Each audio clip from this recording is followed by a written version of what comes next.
Innal hamdalillah nahmaduhu wa nasta'inuhu wa nastaghfiruh wa na'udzu billahi min syururi anfusina min sayyiati a'malina. Asyhadu an la ilaha illallah wahdahu la syarikalah wa asyhadu anna Muhammadan abduhu wa rasuluhu alladzi la nabiyya wa la rasula ba'dah. Sallallahu wasallam alaihi wa ala alihi wa sahbihi wa man tabi'ahum bi ihsan. Amma ba'd.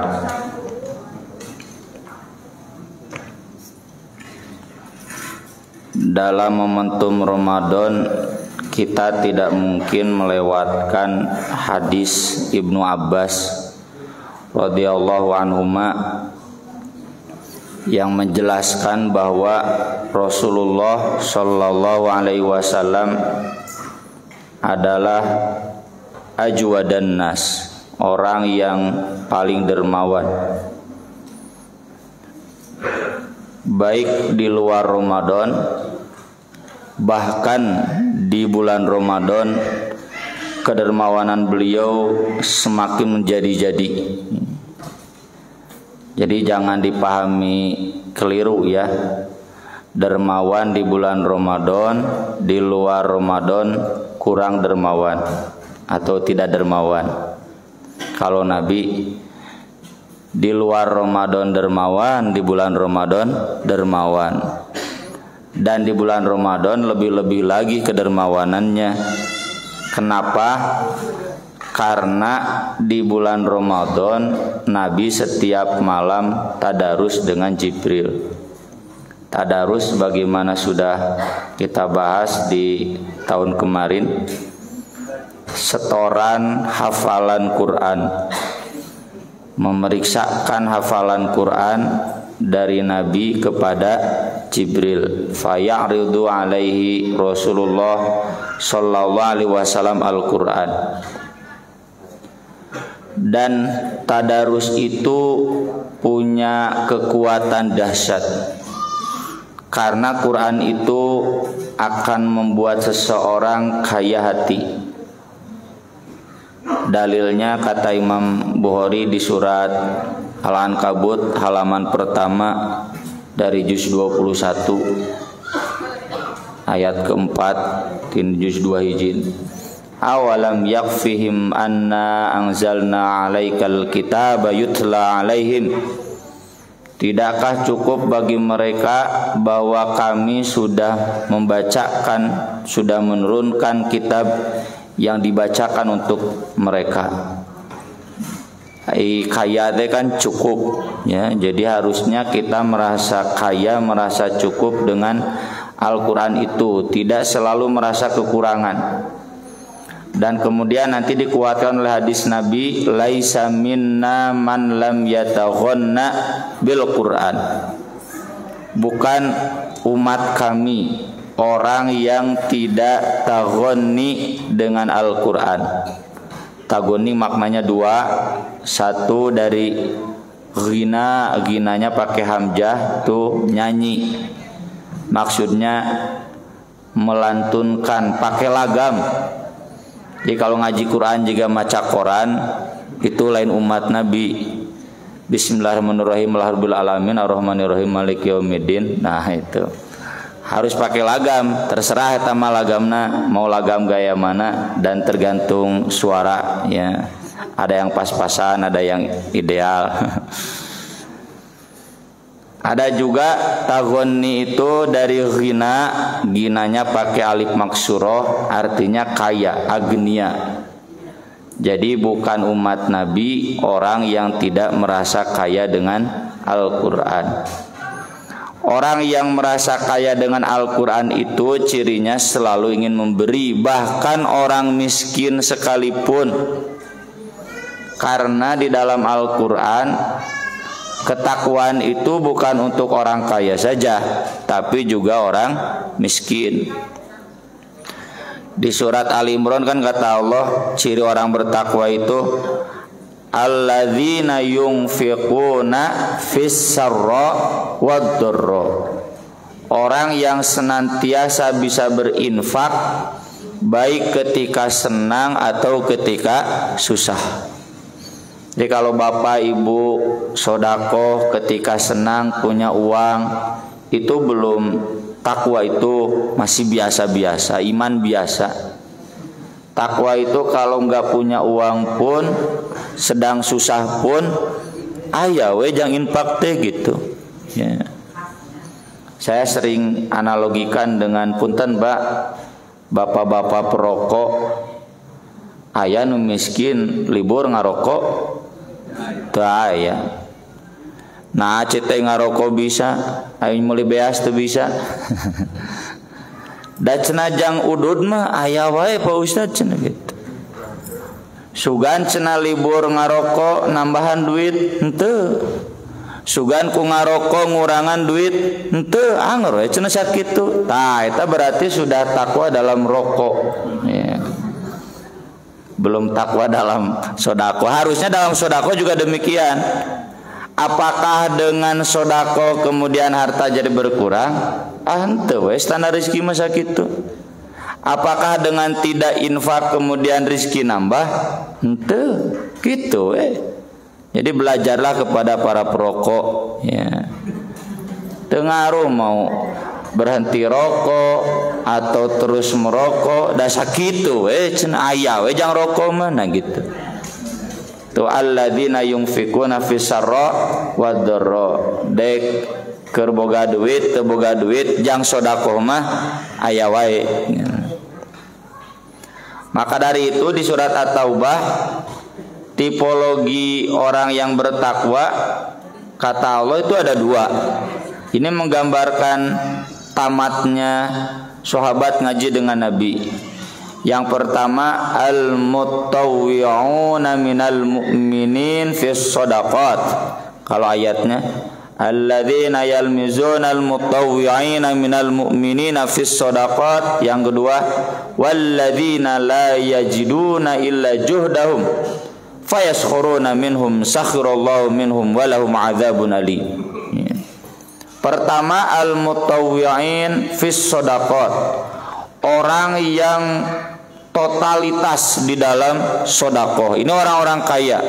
Di antaranya saat itu ditujukan kepada Abdurrahman bin Auf, yang ketika kata Nabi ala kulli muslim sodakoh, setiap muslim harus sodakoh kata Nabi. Kurunyung Abdurrahman bin Auf bawa 8.000 dinar.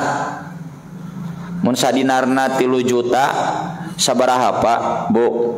8.000 dinar 24 miliar. Aya di urang nu sakali nyumbang 24 miliar di Indonesia. Erick Thohir oge acan, komo Bapak Jokowi mah. Sakali nyumbang 24 miliar untuk sodako. Ya mungkin ada jang kampanye mah nya, jang kampanye, jang sepak bola, haji umuh, wah bro-broan miliaran yang Persib ya. Lalu ada juga yang kedua walladzina la yajiduna illa juhdahum. Orang yang tidak bisa sodako kecuali kemampuan payah mereka.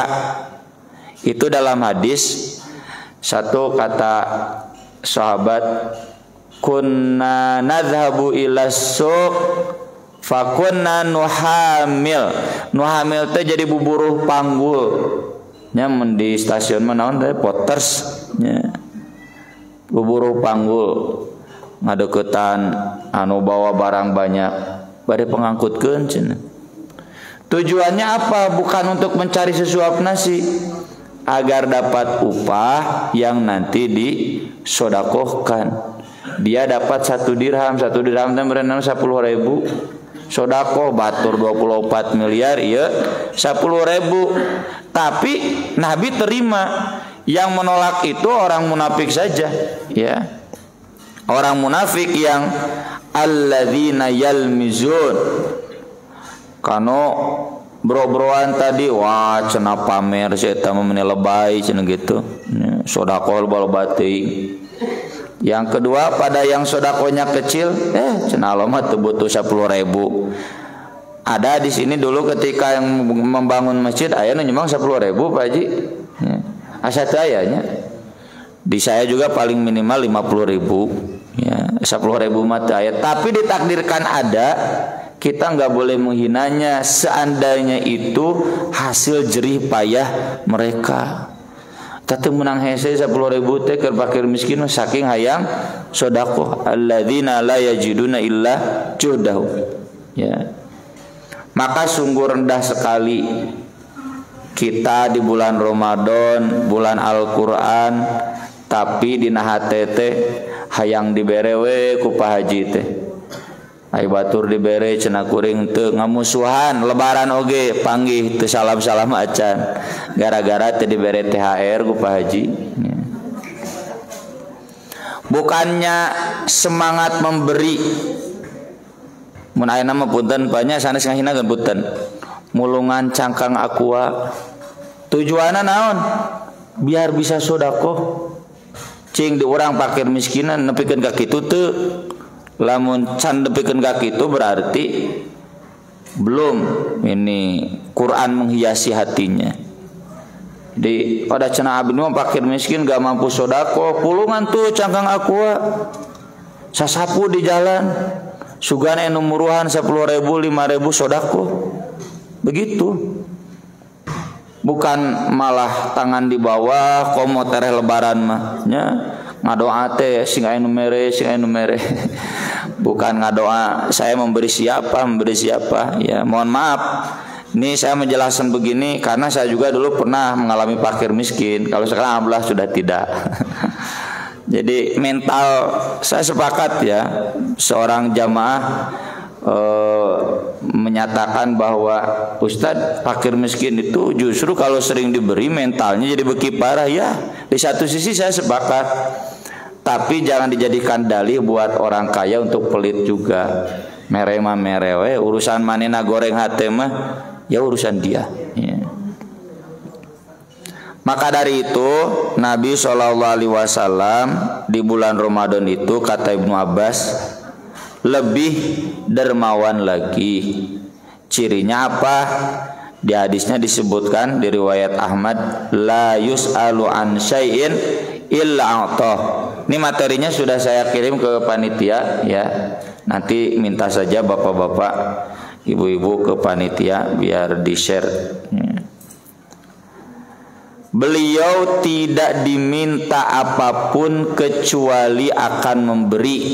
Teningali ieu teh jamaah masjid atau bukan, tidak lihat ini orang buruk hatinya atau baik hatinya, pokoknya mah mere we gitu. Jadi buat orang miskin ada dimensi kedermawanan khusus kajiannya, buat orang kaya juga ada. Orang kaya yang bisa memberi sok we teu kudu si mah cenah fakir miskina anu. Kalau memang layak diberi, beri saja.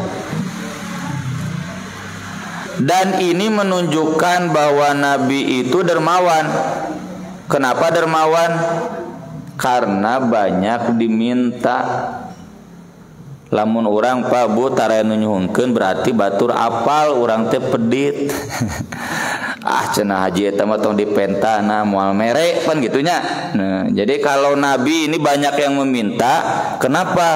Karena para tetangganya tahu Nabi itu berehan. Kalau diminta pasti memberi. Jadi bapak ibu kalau banyak yang meminta itu alhamdulillah, berarti kita orang yang dianggap dermawan. Jadi gitu masalah yang meminta hatinya jelek, tangan di bawah, tidak dermawan, sama urusan Allah, urusan dia. Tapi bagi kita sendiri, seandainya ada yang memintanya masih kene bisa diberi maka dia harus diberi. Bagaimana kedermawanan Nabi SAW? Ini yang saya bahas di dalam materi yang saya berikan ke panitia. Bisa kita lihat pertama kepada anak yatim. Nabi menjelaskan, ana wa kafilul yatim lahu aw li ghairihi fil jannah kahataini. Dekatnya seperti dua jari ini. Meski tentu tidak selepel pan tupanya curug jeung jari tengah beda dikit, tapi minimal dekat. Dan kafil itu tidak harus mengurus, karena saya belum mampu mengurus, karena rumah saya masih kecil.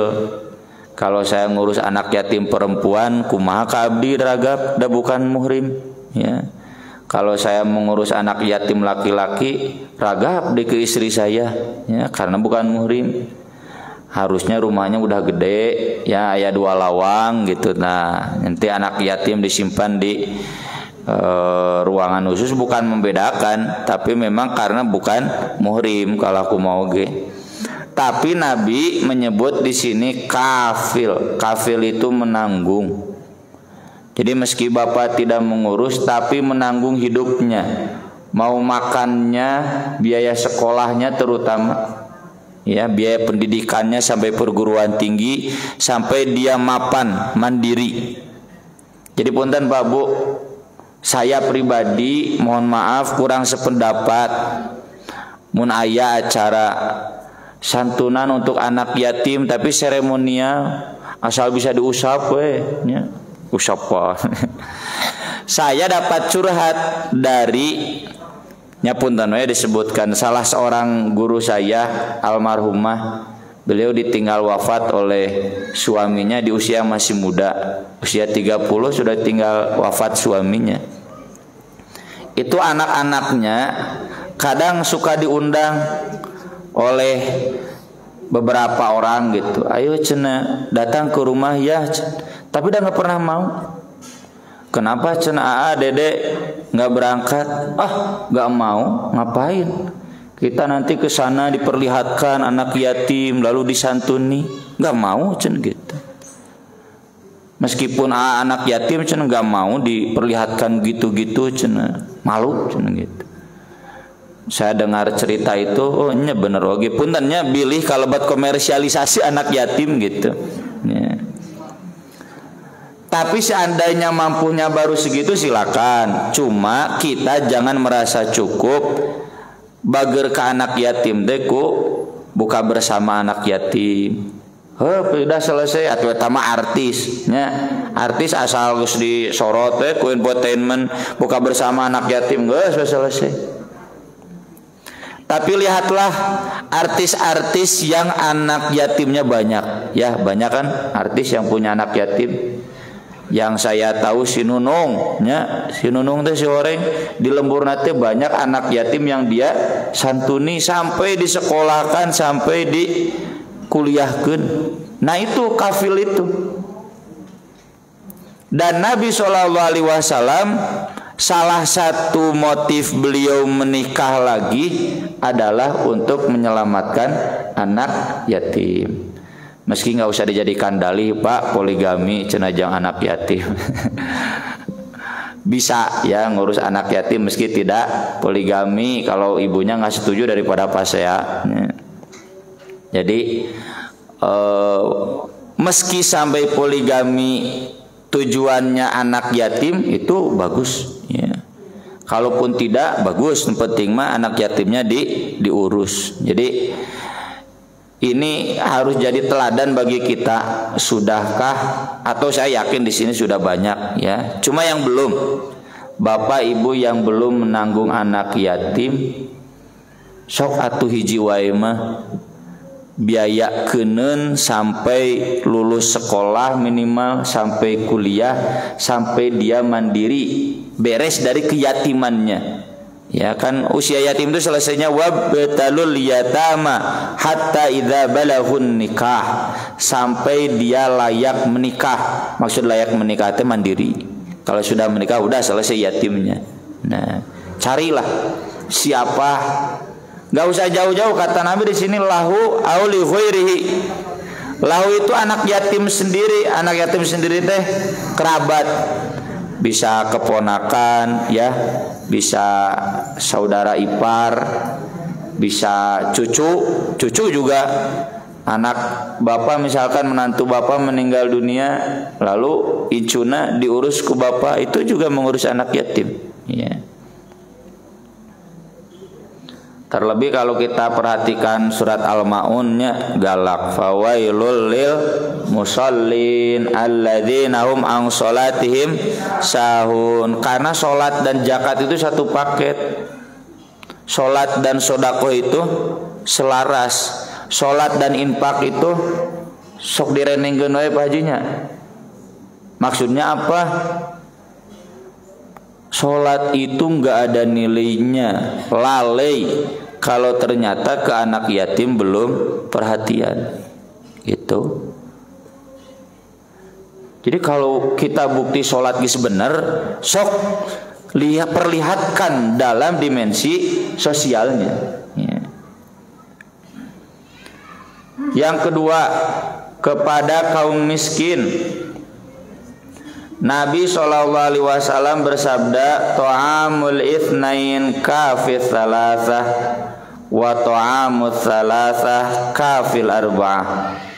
Makanan untuk 2 orang harus cukup buat 4 orang. 3 orang. Makanan untuk 3 orang harus cukup buat 4 orang. Dalam riwayat Bukhari, dalam riwayat Muslim, ta'amul wahid yakfil isnain. Makanan untuk 1 orang harus cukup buat 2 orang. Wa ta'amul isnain yakfil arba'ah. Makan untuk 2 harus cukup untuk 4 orang.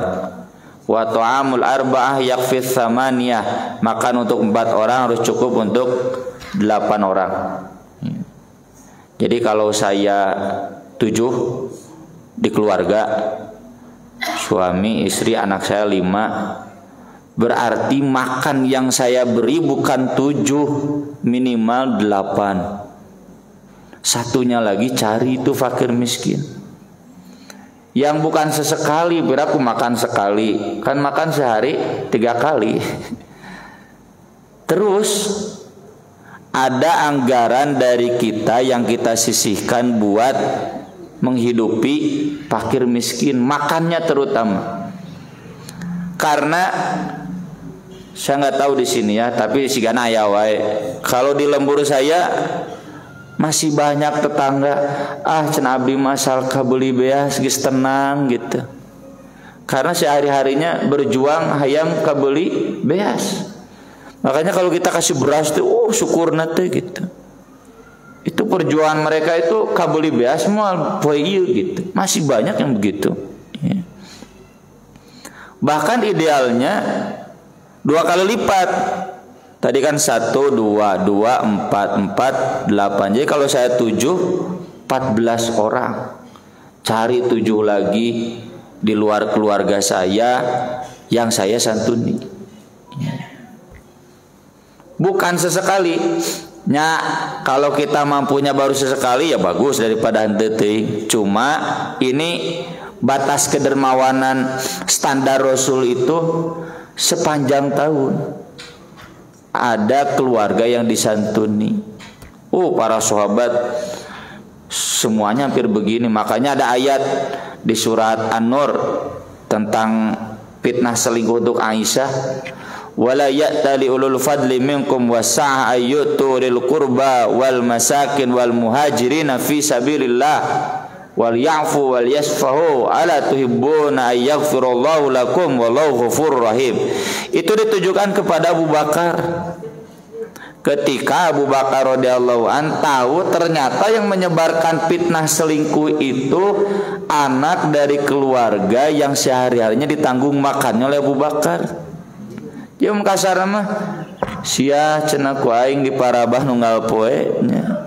Ngadon nyebarkeun selingkuh fitnah anak urang cenah. Geus moal dibere-bere deui cenah gitu, sumpah demi Allah. Turun ayatnya. Jangan sampai sumpah digunakan untuk tidak melakukan amal kebaikan, untuk menghentikan amal kebaikan. Maka Abu Bakar pun kemudian membatalkan sumpahnya. Bagaimana Nabi SAW itu kita tahu ahlus suffah, beliau tanggung makannya. Abu Hurairah sendiri itu yang mengakunya. Ahlus suffah itu orang-orang yang tinggal di pinggir masjid. Ada fakir miskin, kebanyakannya santri yang belajar Islam dan tidak punya keluarga di Madinah, di antaranya Abu Hurairah. Jumlahnya kurang lebih ada 70. Ketika Nabi punya hamba sahaya banyak dari perang, Fatimah minta satu. Bagaimana kata Nabi? Saya tidak akan berikan ke kamu, sementara ahlu sufah perut mereka kosong. Saya mau jual untuk makan ahlu sufah. Neng mah cenah cukup, kalau butuh pembantu tiap malam sebelum tidur wirid saja subhanallah 33 kali, alhamdulillah 33 kali, Allahu Akbar 34 kali. Itu lebih baik daripada pembantu. Nurut dah budakna soleh, coba budak urang. Pak cenah yang motor, ya, Pak cenah yang mobil, ya, kata bapak teh pengen motor, pengen mobil, pengen yang lebih baik dari mobil, ya. Yang lebih baik dari mobil, cenah tiap tidur baca tasbih, tahmid, takbir, umur teu ngambek. Minta motor cenah dititah tasbih, ya. Kalau ini anak Nabi soleh, ya, Neng mah cukup saja tiap sebelum tidur baca itu lebih baik daripada pembantu, ya. Karena yang namanya lelah bukan di pembantu karena tidak ada pembantu, tapi di hati. Terasakan sama bapak juga dulu sugante geus boga imah teh bakal senang gitunya, moal capek geus boga imah capek. Sugante geus boga mobil mah moal capek senang, geus boga mobil anger we capek gitu. Karena capek bukan di tidak punya mobil, tidak punya rumah, tapi di hati, ya, yang selalu kurang kuat bergantung kepada Allah, ya. Ini patokannya sebagai gambaran santri kami yang ada di Sakan itu di asrama ada 64. Biaya makan per bulannya itu 8 juta makan saja anggarannya. Jadi kalau saya dermawannya standar Nabi, itu semua santri itu nggak usah bayar, makannya saya tanggung. Ngan tacan bu, nah daga jabri can sakitu. Jadi belum, tapi saya bertekad suatu saat nanti mun abdi geus beunghar aja nggak santri nu disakan nggak usah bayar makan, ya, biar ditanggung oleh kita, ya, oleh kami orang-orang yang agnia. Kemudian perhatian Nabi kepada kaum buruh. Kata Nabi, man kana lana amilan falyaktasib zaujah. Siapa yang bekerja di kami, silakan dia mengambil upah seukuran bisa punya istri, maksudnya menikah. Fa illam yakun lahu khadim falyaktasib khadiman. Jika ia belum punya pembantu, silakan dia berhak punya pembantu. Pembantu teh mun ayeuna mah naon tupanya kulkas nya. Naon Bu? Nya etalah nya.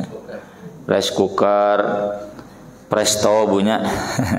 Yang masak ieu cokor. Terus motor, mobil gitu ya. Pembantunya sekarang kan elektronik. Kendaraan. Silakan berhak mendapatkan upah seukuran bisa punya pembantu. Nabi saja kan punya pembantu. Fa illam yakun lahu maskan falyaktasib maskanan. Siapa yang belum punya rumah, silakan dia berhak untuk punya rumah. Ini perhatian Nabi kepada kaum buruh, orang-orang yang bekerja di Nabi, baik fisabilillah atau yang hidup di Nabi. Semuanya diperhatikan sampai sebegitunya, ya.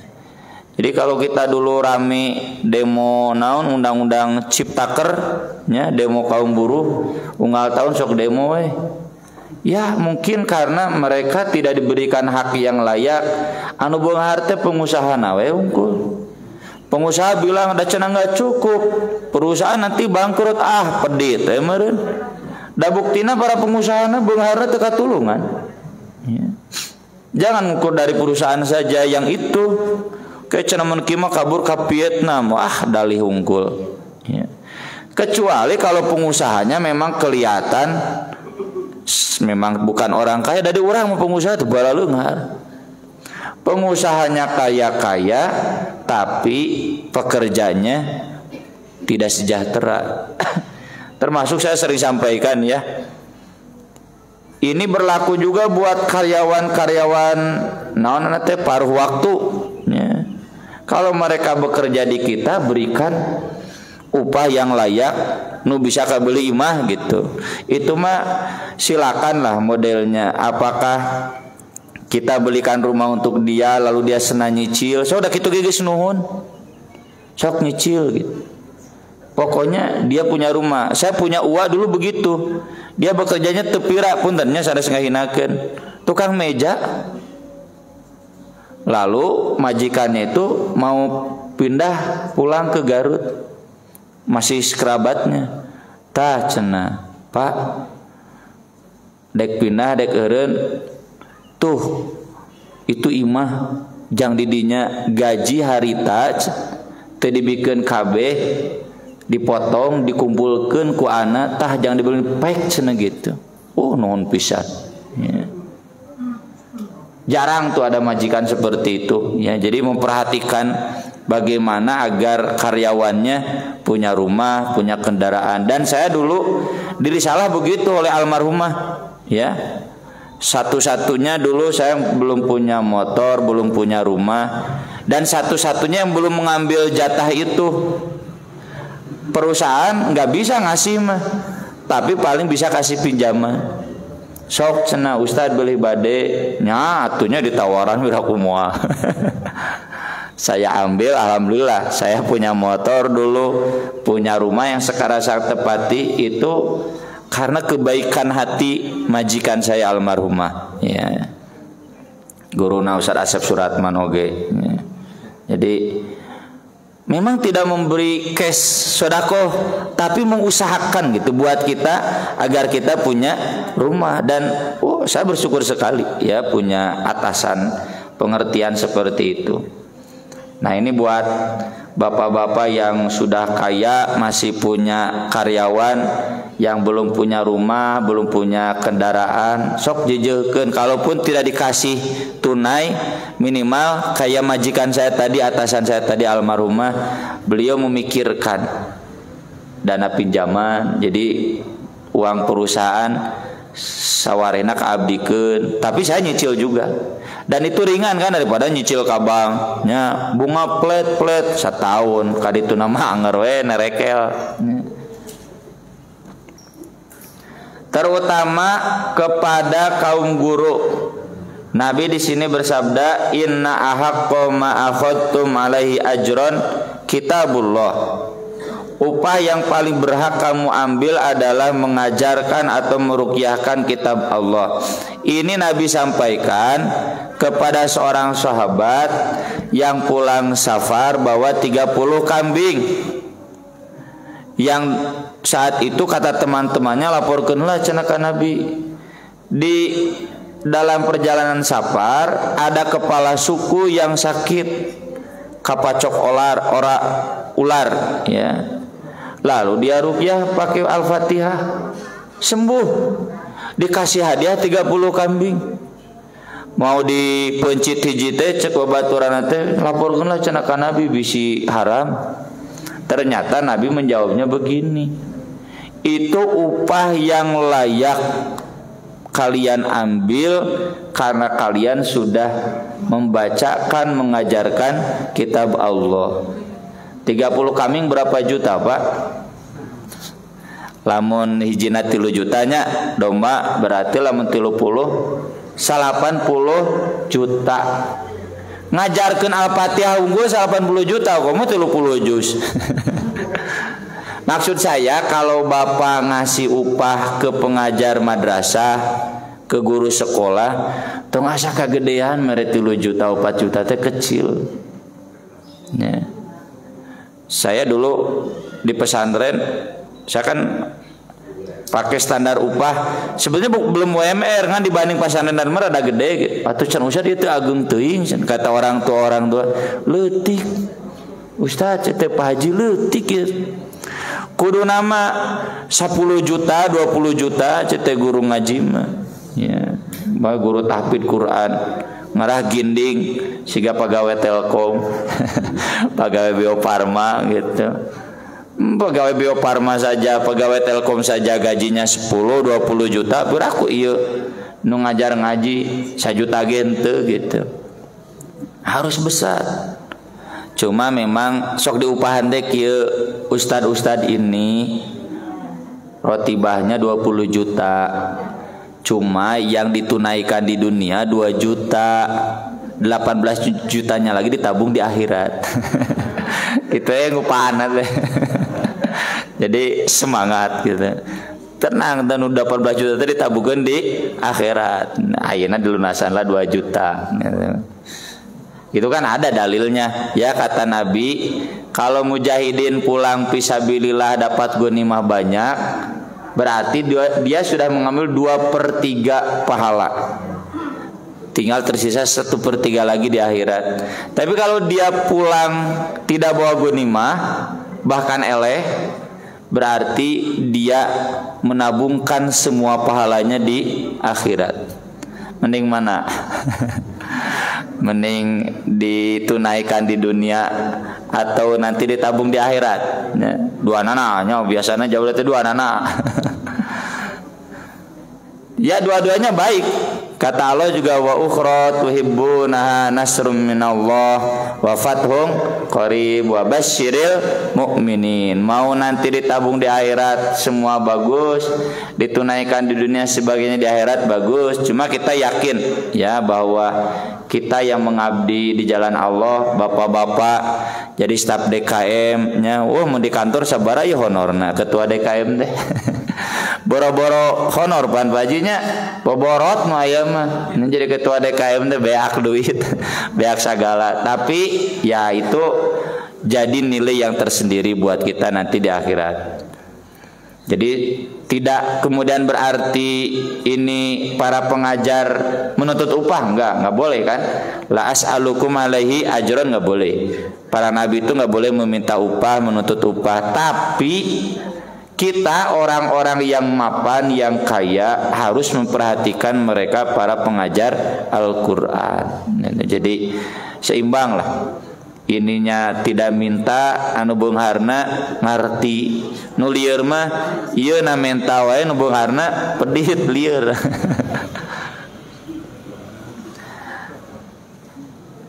Ya demikian mungkin. Ini terakhir kaum perantau tadi sudah saya singgung ya. Jadi kaum perantau itu kalau sekarang mahasiswa atau yang bekerja di Bandung, keluarganya di Garut, ya di Sumedang, itu perantau. Saya mahasiswa karena saya mengalami dulu mahasiswa teman saya, kalau saya nggak mengalami indekos ya panaya laguna nasib anak kos sapetak teh opatannya danyaan tuh ngentep pindang teh ngarah murah dahar jeung mie teh nyaan teh. Mun ka Padang endog bumbuna we. Karena memang mereka rata-rata mahasiswa hidupnya susah ya. Nah itu teman-teman saya alhamdulillah dulu di UIN ada kan pesantren mahasiswa. Nah mereka sedikit lega itu kalau mereka direkrut masuk di pesantren mahasiswa, tinggal di asrama mahasiswa gratis, mereka fokus belajar tapi mengabdi di pesantren itu sorenya atau malamnya. Nah ini yang begini-begini. Ini perhatian kepada Ibnu Sabil, kepada kaum perantau atau santri-santri yang sedang belajar di kayak di saya kan ada yang dari Sukabumi ya, yang dekat-dekatnya dari Padalarang, dari Soreang tuh kan mereka nginep ya, dan tidak semua mampu ya. Ini juga jadi perhatian Nabi SAW. Inilah gambaran ya, setidaknya memberikan gambaran bagaimana kedermawanan Nabi yang sampai disebut oleh Ibnu Abbas paling dermawan. Kita meskipun belum sampai seperti Nabi, minimal mendekati. Dan dikaitkannya kedermawanan Nabi dengan Al-Quran ini, sekali lagi tadi saya sampaikan di awal, itu menggambarkan sejauh mana kualitas Quran, tadarus kita dengan Al-Quran. Sudahkah Al-Quran mengayakkan hati kita. Kalau belum berarti harus ditingkatkan interaksi dengan Al-Qur'annya. Sekian mungkin yang bisa saya sampaikan pada kesempatan pagi hari ini. Mudah-mudahan bermanfaat. Jika ada pertanyaan, mangga saya persilahkan.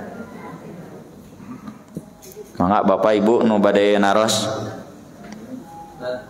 Mangga Ustaz. Amin. Kemudian yang ingin ditanyakan tadi sudah disebutkan perihal atau disinggung soal anak yatim. Yang ditanyakan bagaimana hubungannya dengan golongan-golongan yang penerima zakat itu. Ada kan sebagian orang atau panitia mengalokasikan anak yatimnya dimasukkan.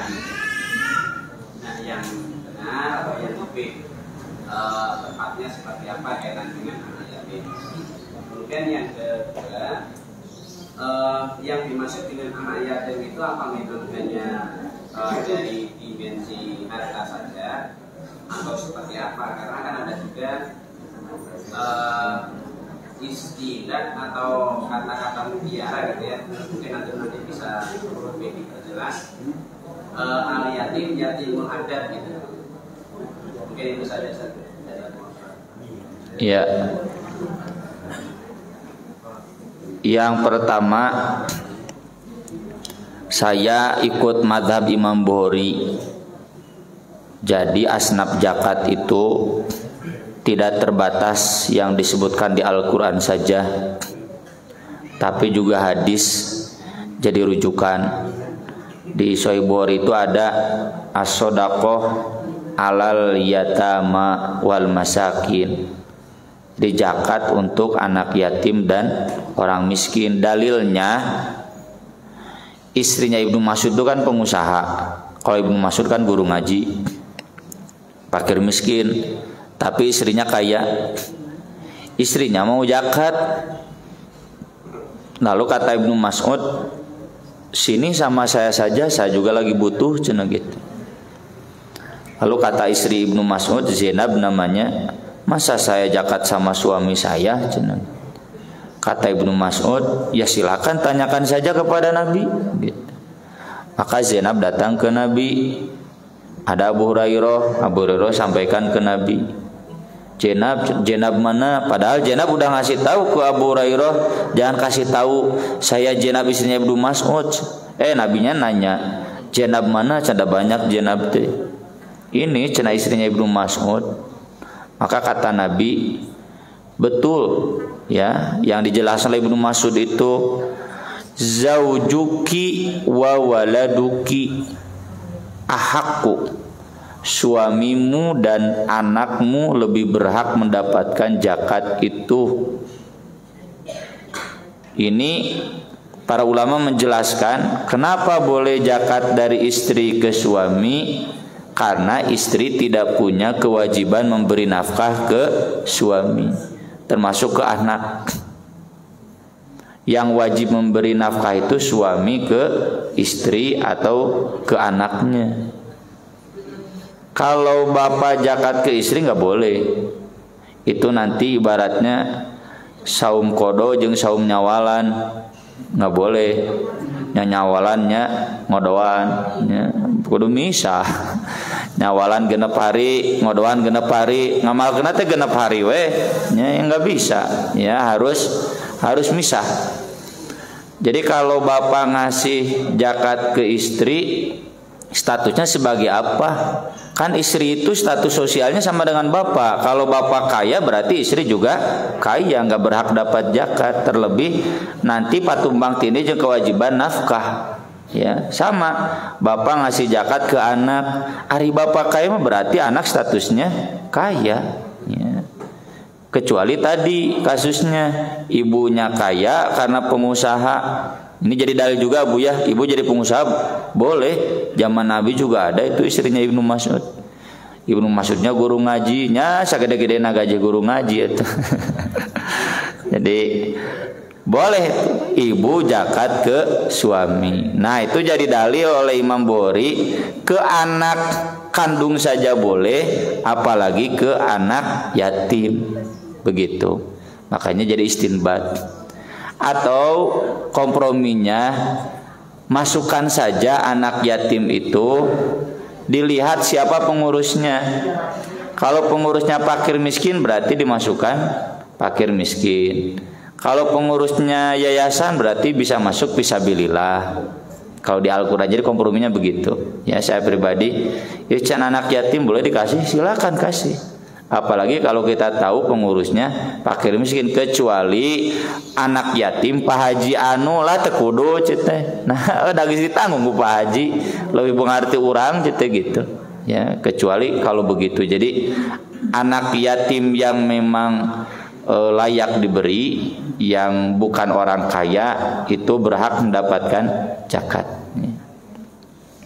Yang kedua terkait yatimul adab, ya tapi definisi yatim sebagai anak yang tidak ada yang menanggung, tidak punya ditinggal ayah, yang menanggung kehidupan dia, itu jelas secara syar'inya begitu.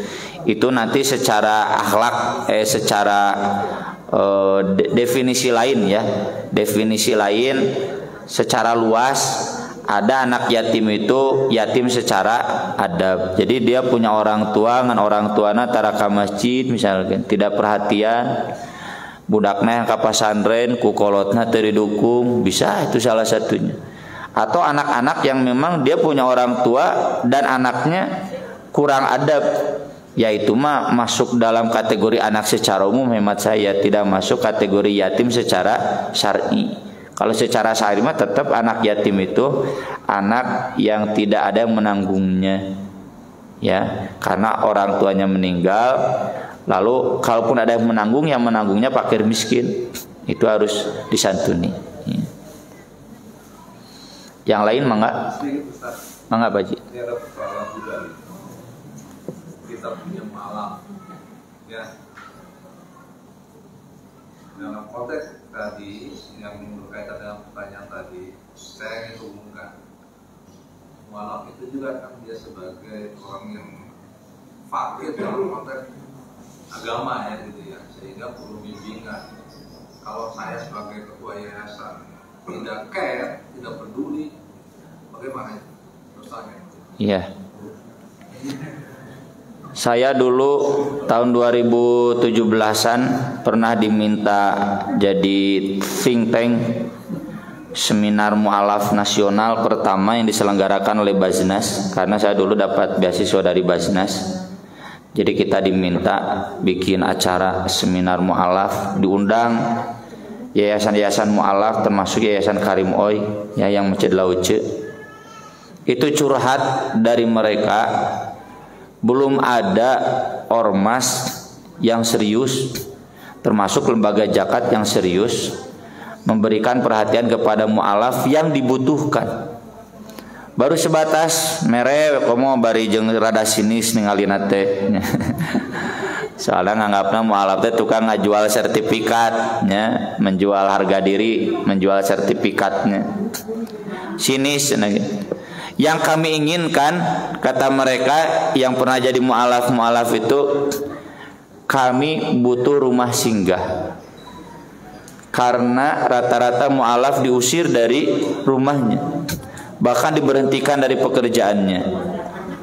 Yang kedua, rumah singgah itu untuk belajar khusus kami. Jadi pingin ada lembaga khusus buat mu'alaf, anu diajarna teh punten ti ikro hiji deui gitu. Jela membogo maromat tiba toharoh deui, mengaji Quran ti ikro hiji deui. Kalau langsungan bapak-bapak begini, wah langsung soak atunya. Jadi teu beres-beres diajar teh. Pingin ada lembaga khusus yang belajar dari nol lagi dan urus mu'alaf, dan guru lagi kudu sabar. Da geus kolot ikro can bisa apa. Kesel ban ngajar kolot ikro. Jadi mereka begitu. Dan termasuk masjid-masjid, Masjid Lauce pun yang ada rumah singgah buat mu'alaf itu selalu overload. Ya, jadi mereka mengusulkan agar dai-dai itu katanya masjid-masjid itu harus punya rumah singgah mu'alaf, tentunya masjid-masjid yang memang mapan lah gitunya.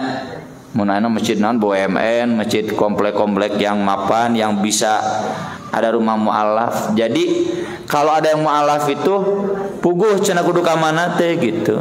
Meskipun mereka tidak menutup mata bahwa ya ayalah nu tadi teh mu'alaf nu ngajual sertifikat harga diri gitu. Jadi tuluy ya mu'alaf ya. Oh, minta-minta memakai sertifikat pindah agamanya gitu. Ya kita menyikapi yang begitu seperti tadilah Nabi ya, pokoknya mah aya kene mah sumbang we. Karena mereka juga mungkin butuh. Jadi betul Pak Haji, saya sependapat dengan yang tadi Pak Haji sampaikan. Meski sama mu'alaf juga ada batasnya kayak yatim ya. Maka dari itu di zaman Umar bin Khattab mu'alaf tuh nggak dikasih lagi zakat. Makanya banyak yang demo kan, termasuk yang menusuk Umar bin Khattab itu mu'alaf yang merasa sudah tidak diperhatikan. Padahal bukan tidak diperhatikan, kata Umar bin Khattab, piraku cenah udah bertahun-tahun nek mu'alaf tuluy gitu. Ya. Harusnya mu'alaf ada batasnya, dia harus punya target 2 tahun, 3 tahun kayak para sahabat muhajirin mapan gitu, mandiri, tong tuluy we nganon dibere. Ya, kata Umar bin Khattab, Islam sekarang sudah kuat. Ya, mu'alaf jangan terlalu banyak lagi dananya dan mu'alaf harus bisa mandiri. Nah, itu yang melancarkan protes sampai diantaranya berani menusuk Umar bin Khattab ketika sholat. Ya. Jadi ini mah PR kita bersama lah ya. Termasuk saya pun di masjid belum sampai berpikir ke sana karena areanya yang masih terbatas. Baru mikiran yang kelas we kaluhur ya, yang asrama gitu. Tapi asrama buat mu'alaf belum nih, harus memang ada siapapun yang mampu bukan hanya menyediakan rumah yatim, tapi ada juga rumah mu'alaf. Di antaranya di Jakarta mah pesantren Albana ya, Albina. Anu ustad nu punten Batak Medan anu soka Amerika situ orang gitu lah. Beliau juga kami hadirkan dulu. Itu santrinya standar tiap tahunnya hampir 100 ya. Dan kebanyakan mu'alaf yang dari timur Pak ya, dari Flores, dari Ambon gitu. Kan punten banyak abdi kantos ke Ambon. Di Ambon mah boro-boro ustad-ustad yang kayak di Bandung. Ustad-ustad ngajar ngaji oge kurang ya. Makanya santri-santri mahasiswa dikirimkan ka ditu. Saceuna abdi mah teu tiasa nanaon. Yeuh di Ambon mah teu kudu bisa nanaon, teu tiasa bisa ngaji. Sudah sangat dibutuhkan ya. Jadi jangankan ustad-ustad yang kayak di Bandung, di ditu mah ustad-ustad buat ngajar ngaji juga susah. Jadi kalau mau jang mu'alaf gitu ya, buat kaum muslimin umumnya pun SDM-nya masih kurang ya. Di Manado gitu, itu di daerah-daerah terpencil minoritas terutama itu banyak yang diambil tuh oleh ustad yang di Albina itu di Jakarta, dipesantrenkan. Dan kurikulumnya 3 tahun beliau bukan hanya mengajar agama tapi juga wirausaha. Jadi beliau menargetkan semua mu'alaf di pesantren saya 3 tahun harus bisa mandiri. Mandiri teh punya keahlian, mendek ngaput gitu, mendek rajut gitu, apa saja silakan. Ya. Terakhir mungkin, mangga. Ini kan potensi ya kan sangat besar. Kalau nggak salah kita baca sampai harusnya 300 triliun gitu. Tapi yang dihimpun Basnas pusat itu baru beberapa triliun. Nah, kami di sini ya saran kita mungkin bisa menjadi lembaga zakat paling nggak tingkat 2 gitu. Nah, kaitannya potensi itu pesan gimana kira-kira?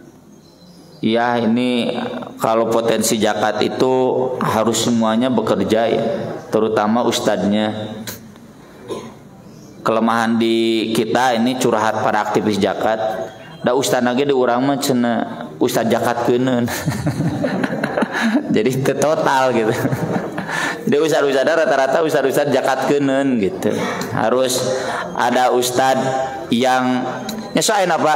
Ustad gembar-gembor zakat ai manehna teu zakat dah susah gitu. Jadi kolaborasi ustad mubalik termasuk RT RW ya RT RW apakah dari iuran wajib ada buat sisi sodako dan sebagainya ya.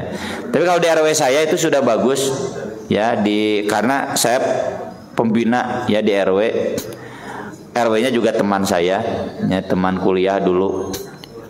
Jadi ada yang namanya perelek itu Bu, bisa beras, bisa uang, ada yang bulanan, ada yang gerakan seketika. Jadi kalau misalkan ada kemusibahan langsung kan enak usum WhatsApp-nya gerak semua. Udunan punten saurang 50.000 ge pan sa RT sabaraha dan 50.000 na teu berat teuing ya. 50.000 10.000 nah itu minimal. Tapi memang kalau sampai ke zakat belum maksimal. Ini kesadarannya yang paling susah Pak ya, kesadaran nyapun tanpa paling hese di semua masjid Ustaz cenah ieu teh jamaah teh salat geus kamararah cid aya zakat meni hese. Padahal potensi zakat itu besar jelas di Indonesia itu, cuma belum tergali ya, karena ya butuh kesadaran kolaborasi dengan ustadz, dengan RT, dengan RW bagaimana untuk memberikan kesadaran gerakan zakat ini. Dan mudah-mudahan lah ini materi yang kita sampaikan diantaranya menggugah kesadaran itu, bahwa kita tidak cukup menyantuni saja sesekali. Sok geratanya para aktivis lembaga zakat. Kalau kita ngobrol dengan para aktivis lembaga zakat, memang persis seperti hadis ini. Dermawan itu harus setiap saat. Loba santun keuneun teh, sehingga terlalu sayang kalau kita punya harta berlebihnya ngan munggul dipakai ulin, dipakai jajan, dipakai poya-poya. Sayang, masih banyak mereka yang membutuhkan. Selebihnya Pak Haji mohon maaf ya kalau saya tidak tahu data detail karena saya bukan pengurus zakat. Mangga. Misalkan kita ada kewajiban hutang untuk bayar hutang, itu kita lebih utamakan bayar hutang dulu atau bersedekah dulu? Dua-duanya, ya dua-duanya. Karena utang kita itu kan utang jangka panjang, ya. Saya juga masih punya utang, nih mobil belum lunas, ya, ke istri saya. Mung cenah apa cenah gantian we cenah duit ibunya katanya. Teh kira mayar. Jadi utang itu jangka panjang, ya. Ada yang setahun, 2 tahun. Masa dalam setahun 2 tahun kita libur sedekah? Jadi di sini kita pakai manajemen finansial ya. Ini anggaran buat utang, ini anggaran buat sedekah, ini anggaran buat zakat gitu. Utang itu selalu jangka panjang. Hese lah nu jangka pondok teh nya. Selalu jangka panjang, apalagi rumah. Saya juga rumah dulu berapa tahun, setahun lah. Ya, setahun nyicil ke kantor itu, alhamdulillah. Bila aku dalam waktu setahun itu saya libur zakat, sedekah enggak kan? Jadi sedekah ada anggarannya, nyicil utang ada anggarannya. Ya. Tapi bukan berarti merendahkan utang, tetapnya utang prioritas dengan jalan dua-duanya. Ya. Cukup hajinya bilih siang teuing. Hatur nuhun kana perhatosana, mugi-mugi manfaat kanggo urang sadayana. Aku qouli hadza wa astaghfirullah li wa lakum. Subhanakallahumma bihamdik asyhadu an la ilaha illa anta astaghfiruka wa atubu ilaik. Wassalatu wassalamu ala Rasulillah. Wassalamu alaikum warahmatullahi wabarakatuh.